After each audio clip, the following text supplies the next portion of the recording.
From the basics of Chanakya. किसी को भी सत्य कहने से कभी भयभीत नहीं जितने वारेन बफेट महान है उतने चाणक्य भी महान है। सबसे बड़ा जो चुनौती क्या है? ज्ञान का अभाव। तो ये फाइनेंशियल स्लेवरी भी थोड़ा बोल सकते हैं।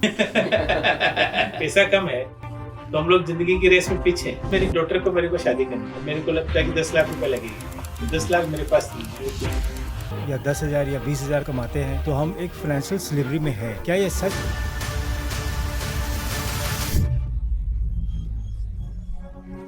आप सभी को मेरा नमस्कार। मैं अजय जायसवाल, मैं क्लब कोटलिया इन्वेस्टमेंट टीम का हेड हूँ और मैं ये इनिशिएटिव ले रहा हूँ कि आज हमारे सामने बहुत ही एक प्रोमिनेंट गेस्ट है जिनको मैं इंट्रोड्यूस कर रहा हूँ। ये इंक्यूबेट किए हुए बहुत सारी companies and he is the founder MD of Sasta Sundar group. ये आज हमारे सामने हैं। I am very happy to host him, ask him some very important questions. But before that mister BL Mittal ji का इंट्रोडक्शन मैं थोड़ा देना चाहता हूं कि बीएल मिस्टर मित्तल ये बहुत ही छोटे पदवी से आज जहां भी खड़े हैं, अपने इनिशिएटिव, अपने काम और अपने शुरुआती जर्नी से हर चीज अपने सीख कर ये किए हैं। आज ये हमारे सामने हैं and I am very happy. Mittal ji, आप अपने बारे में बताएं। बहुत बहुत धन्यवाद अजय। नमस्कार दोस्तों, मैं बहुत खुश हूँ आपसे बात करते हुए। टॉपिक फाइनेंशियल प्लानिंग को लेके, क्लब कोटिल्या के लेके बताने का है, तो मैं वहीं से चालू करता हूँ। जैसे अजय जी ने एक शब्द बोला, छोटी सी पदवी। तो छोटी सी पदवी बोला इन्होंने फाइनेंशियल टर्म्स में। वैसे क्या विजडम देखेंगे तो बहुत बड़े भारतीय के हर माइंड में बहुत बड़ा विजडम रहता है। तो मेरा कहने का मतलब है कि अपने यही एक कॉमन मिस्टेक रहते हैं, छोटी सी पदवी सोच के कि पैसा कम है तो हम लोग जिंदगी की रेस में पीछे हैं। मेरा जो अनुभव है कि बुद्धि सब में है, वो बुद्धि सबसे बड़ा स्रोत है पैसे का। तो यही मेरी जर्नी है कि मेरे पिताजी ने भी यही सिखाया और मैंने भी ये देखा कि आप प्रॉपरली विजडम से, आप अपना बुद्धि लगा करके, अपने ज्ञान से आप पैसे का अर्जन कर सकते हो, पैसे को बढ़ा सकते हो, वेल्थ भी क्रिएट कर सकते हो और सुखी जीवन यापन भी कर सकते हो। जी, तो मैंने अपना सीए किया, सीएस किया, कॉस्ट अकाउंटेंट किया और फिर बिरला ब्रदर्स ज्वाइन करके ट्रेनिंग लिया। ये एक टाइम कंपाउंडिंग मशीन है। उसके बाद कैपिटल कंपाउंडिंग हुआ। ये मैं आपको बाद में बहुत सारे प्रश्नों के जवाब में बताऊंगा दोनों चीजें है क्या। और 8 साल मैंने जॉब किया। उसके बाद मेरा फर्स्ट कंपनी माइक्रोसेक था और सेकंड कंपनी मेरा सस्ता सुंदर। बहुत बहुत धन्यवाद। आपके साथ मैं काम कर रहा हूँ। आई am very happy about it. ये मेरा सौभाग्य है और आप फाइनेंशियल एजुकेशन को लेकर काफ़ी एम्फेसिस देते हैं और आप जो एक बेस क्रिएट कर रहे हैं, that is something which is very prominent. और आज के ज़माने में जो इतनी शोर शराबा है फाइनेंशियल प्लानिंग को लेकर, उसमें आप एक न्यू गाड़ रहे हैं जो एकदम अलग है और आपकी जो न्यू है that is from the basics of Chanakya. So आप थोड़ा बोल सकते हैं कि वाई चाणक्य एंड चाणक्य नीति।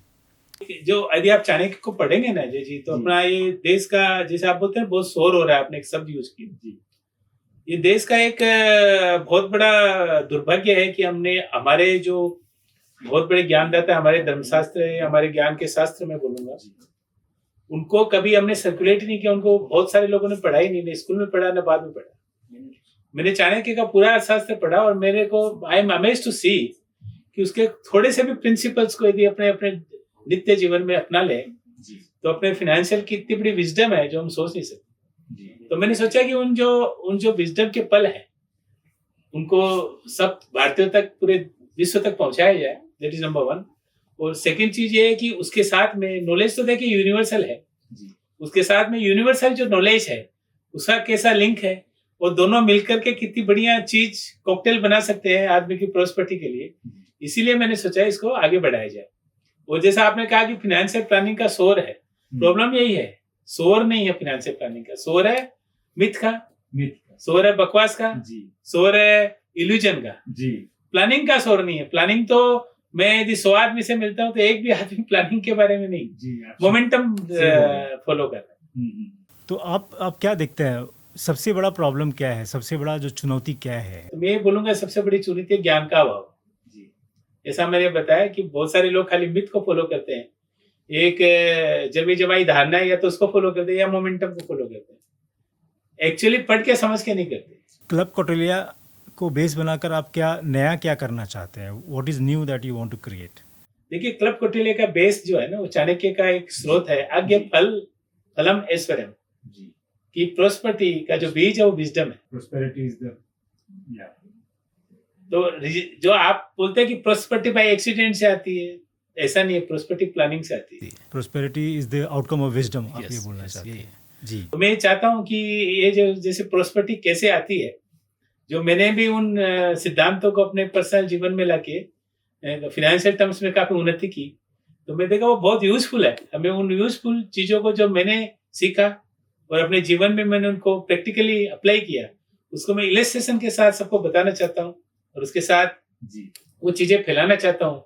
किसी का भला हो जाए तो अच्छा होगा। तो ये इंडियन विजडम और अपने जो चाणक्य को बेस बनाकर आप कर रहे हैं, आज के ज़माने में आप इसको कैसे कनेक्ट करते हैं बेसिकली? देखिए, जो ज्ञान है चाणक्य का ना, वो तो जितना रेलिवेंट उस जमाने में था उससे ज्यादा रेलिवेंट आज है। सवाल है कि हम लोग को पढ़ना है और उसको प्रैक्टिकल अप्लाई करना है।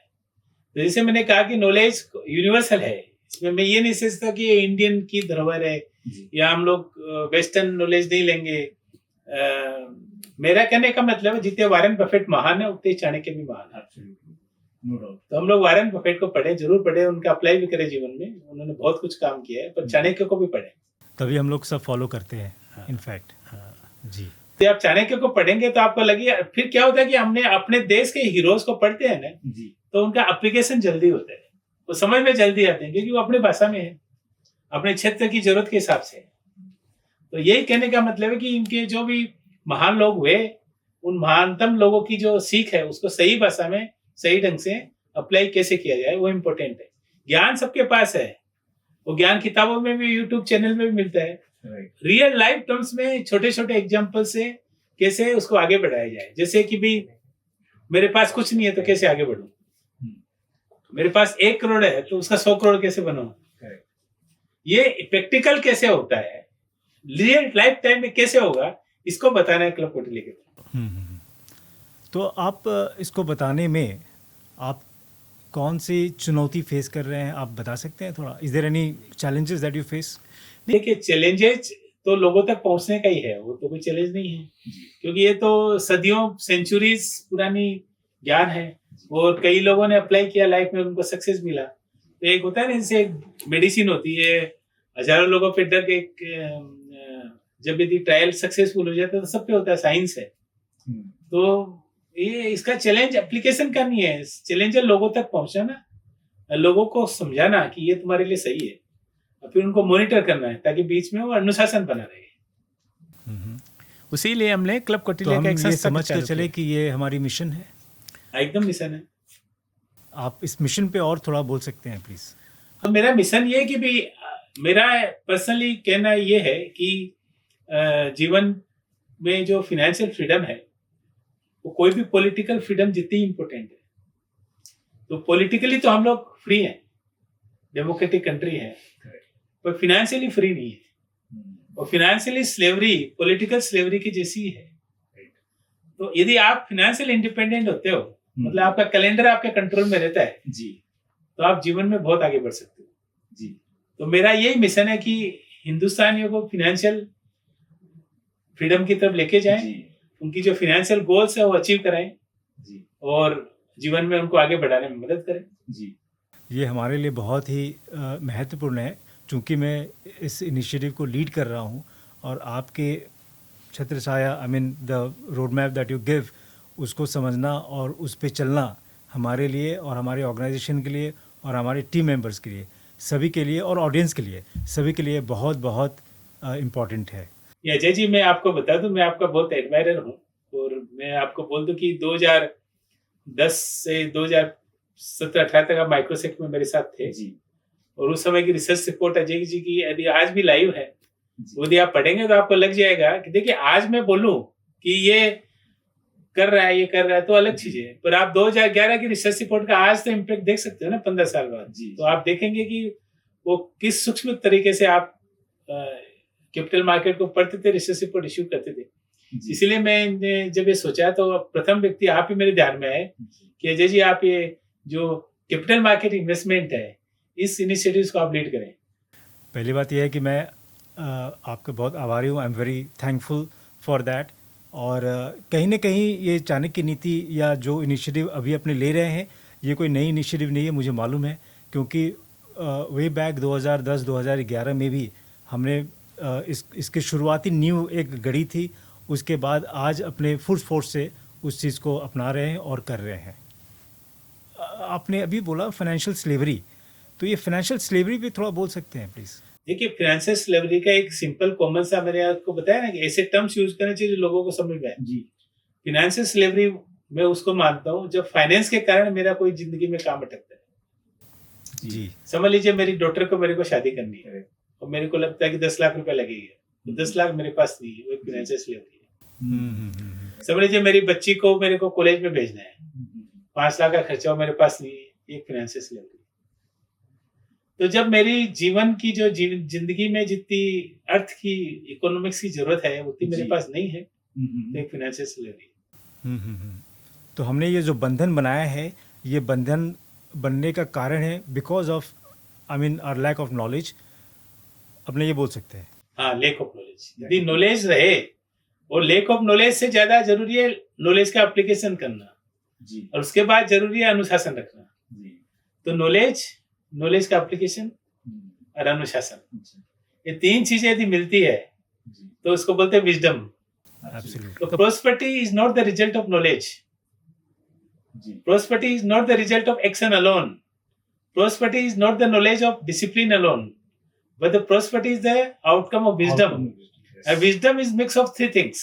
yes One is knowledge, second is action, and third is discipline. Correct, absolute. एक बहुत बड़ा मिथ जो बाज़ार में मैं सुनता हूँ या सुनने में आता है, वो है कि अपने अगर कम कमाते हैं या 10,000 या 20,000 कमाते हैं तो हम एक फाइनेंशियल स्लेवरी में हैं। क्या ये सच है? हाँ, ये सच है, क्योंकि उसकी फाइनेंशियल गोल्स पूरी नहीं होगी। जी, तो ये फाइनेंशियल गोल्स किस तरह से पूरे कर सकते हैं वो? देखिए अजय, 2 कंसेप्ट है अल्टीमेटली, तो कंपाउंडिंग है। जी 2 तरह से कंपाउंडिंग, टाइम कंपाउंडिंग और एक कैपिटल कंपाउंडिंग। जी एक आपके पास कैपिटल होती है, आप सेविंग्स करते हो, उसको कंपाउंड करते हो। एक को आपका टाइम कंपाउंडिंग। जी तो जैसा मैंने किया, मैं मेरा एग्जांपल बताता हूँ कि भाई मैं जब कलकत्ता आया तो मेरा प्रथम जॉब हिंदी टाइपिस्ट था। तब मेरा 3500 रुपया पर मंथ मिलता था। मैं उसी सिचुएशन में था कि मैं एक फाइनेंशियल स्लेवरी पोजीशन में हूँ जिसकी गोल्स अनसर्टेन है। तो मैंने सोचा कि क्या किया जाए, तो मैंने टाइम कंपाउंडिंग का मशीन लगाया कि पहले मैं जो 3500 कमाता हूँ, मेरे पास कैपिटल तो है नहीं। अब कैपिटल तो या तो इन्हीं रिटर्न से आएगी या मेरे को कोई गिफ्ट कर दे, वो तो था नहीं। तो मेरे पास कैपिटल तो आएगी मेरे अर्निंग करने से। तो मेरे पास एक ही ऑप्शन है कि मेरी टाइम कंपाउंडिंग मशीन को इम्प्रूव करूँ। तो ये इम्प्रूव हो गया कि भाई मैं जो 3500 रुपया महीना कमाता हूँ उसको 35,000 रुपया कैसे किया जाए। 10 टाइम्स कंपाउंडिंग, जी 10x। फिर 35,000 की मशीन को 3 लाख रुपया महीने में कैसे लाया जाए, और फिर 3 लाख रुपया महीने को 35 लाख रुपया महीने में कैसे लाया जाए। This is called the time compounding. और ये जिंदगी में एक ही चीज से आता है, स्किल से। स्किल्स। जी, तो मैंने डिसाइड किया कि भाई अपने 3500 रुपया कमाते हुए स्किल बढ़ाते हैं। तो मैंने सीए किया, सीएस किया, आई गॉट जॉब। एब्सोल्युटली।